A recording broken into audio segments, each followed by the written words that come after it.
The streets of Watts, California were never meant to raise children. For DeAndre, they were both a home and a battlefield. His earliest memories weren't birthday parties or school trips. They were sirens in the distance, gunshots echoing at night, and seeing older kids carrying weight like soldiers in an invisible war. By 13, DeAndre was already halfway gone. The neighborhood didn't offer much choice. His father was locked up before he turned 5. His mother worked double shifts to keep a roof over their heads but couldn't shield him from what waited outside the front door.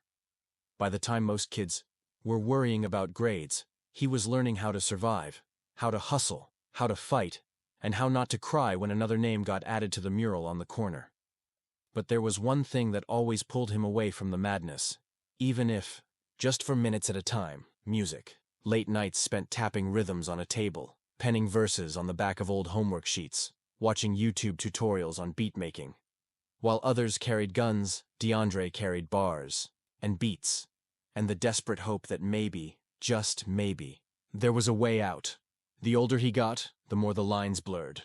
Music was his therapy, but the streets were survival. He bounced in and out of trouble, eventually catching a 3-year sentence at 19 for being at the wrong place, wrong time, or maybe just exactly where the streets had set him up to be all along. Prison changed him, not like the movies say. It does, but in quiet, painful ways.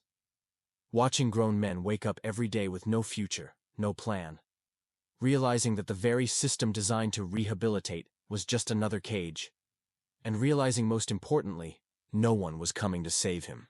When he got out, he made a decision. If I can't outrun my past, maybe I can outrap it. But the world on the outside wasn't ready to forgive. Job applications got trashed as soon as they saw the criminal. Record box checked. People crossed the street when they saw his tattoos. Even the people who said they believed in second chances didn't really mean it. The temptation to go back was heavy. The streets whispered, "Bro, you know how to make money. You know how this works. Stop struggling." But every time that voice crept in, another one fought back. The one that only came when the headphones were on, the mic was live, and the beat was flowing. The breaking point came on a Sunday night. Another job rejection. Another night with nothing but ramen noodles. And doubt. Sitting in his room, walls covered with soundproof foam he bought secondhand, a laptop held together by duct tape, and a mic stand made from PVC pipe, DeAndre opened a blank session. But this time, it wasn't about flexing. Not about catchy hooks or viral trends. This was survival. Ain't glorifying the block no more, seen too many faces outlined in chalk before. Tired of RIP shirts and mamas crying, trying to turn this pain to something undying. Every word came from somewhere deeper than he even knew existed. He laid it down, raw, unfiltered. No auto-tune, no fancy production. Just truth. When it was done, he stared at the upload button for 10 minutes. Who's gonna listen to this? Who even cares? But something inside him, maybe stubbornness, maybe desperation, clicked. He posted it. Instagram, TikTok, YouTube. Captioned, "If you stuck like I was this for you, you ain't gotta stay there." Then he shut the laptop and went to sleep, expecting nothing. DeAndre woke up to notifications vibrating his phone off. The dresser. At first he thought something was broken. 500 comments, 200 DMs. His last post had barely cracked 40 likes. Scrolling through, his hands started shaking. "Yo, this fire, bro. This hit my soul, Fiar. Man, this the realest thing I've heard all year." And then, one notification made him drop the phone. Snoop Dogg. "Liked your video," Snoop Dogg commented. "This right here, different. DM me, nephew. We gotta talk." For 30 seconds, DeAndre couldn't breathe. Nah, no way. No way this real. He refreshed. It was still there. Opening his DMs felt like walking on water. His fingers trembled as he typed, "Yo, big homie. I don't even know what to say. I'm honored. Thank you. For real." Seconds later, the reply came. "Send me your number. I'ma call you today." DeAndre paced the room for the next hour, jumping every time his phone buzzed. When it finally rang, unknown number, Long Beach area code, his heart felt like it was gonna explode. "Yo, this DeAndre?" The voice was smooth, unmistakable. Yeah. Who's this?" Even though he already knew, It's Snoop, nephew. I heard that track, and man, you got something special. Pain in them bars, truth in them lines. You free tomorrow? Bro, for you, I'm free forever. Pull up to the compound. Noon. Let's build something.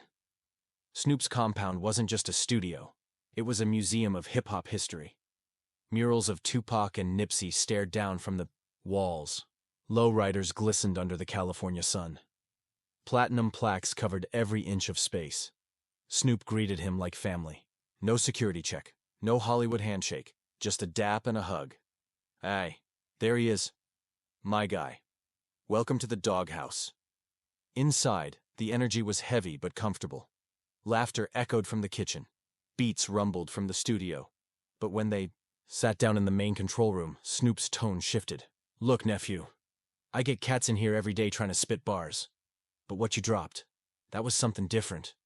You wasn't rapping for streams. You was rapping for your life. And that's power. DeAndre nodded, still trying to process that this was real life. So what's the plan, big homie? He asked. Snoop leaned back, smiling. Simple. You gon' tell your story. We gon' put it on wax. We gon' turn pain into purpose.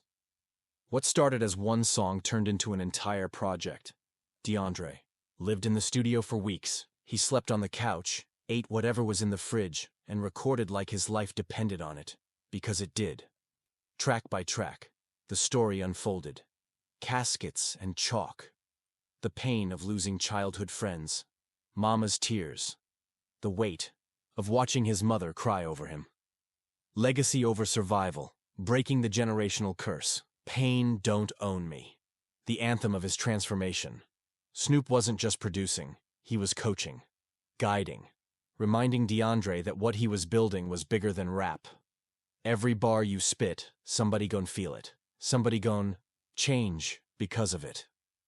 When the final track was done, they sat back and listened. Not just to the music, but to the sound of healing. When Snoop posted the first single to Instagram, paired with a video of DeAndre in the booth, tears streaming down his face mid-verse, the world went crazy. Millions of views. Celebrities commented. News outlets picked it up. Podcasts, radio stations, even CNN called. Former gang member uses music to escape, and Snoop Dogg is helping him change lives. Comments flooded in. Bro, you just saved me from going back to the streets tonight. This should be played in every school, every juvenile hall. This is bigger than music. This is a movement. But the proudest moment wasn't the numbers. It was when a 13-year-old from Watts DM'd him. Yo, I was gonna jump in with my cousins, set this weekend. But after hearing you, I ain't doing it. I'm looking for a studio instead. A year later, DeAndre stood on stage at the grand opening of his own community studio, funded by Snoop and several local businesses inspired by his story. The sign above the door read, Beyond the Block, Music, Mentorship, Movement. Inside, kids filled the booths, learning beats, writing verses, turning their pain into purpose. Snoop stood beside him, smiling. Proud of you, nephew. You took your pain and made it a passport. Not just for you, but for everybody watching. DeAndre wiped a tear, looked at the crowd, kids, parents, elders, and spoke. I used to think the streets owned me. But nah. I own my story now. And so do you. As the sun set over Watts, the city that once tried to break him now stood as the foundation of his greatest masterpiece. A beat, a story, a purpose. And it all started because one man decided to listen.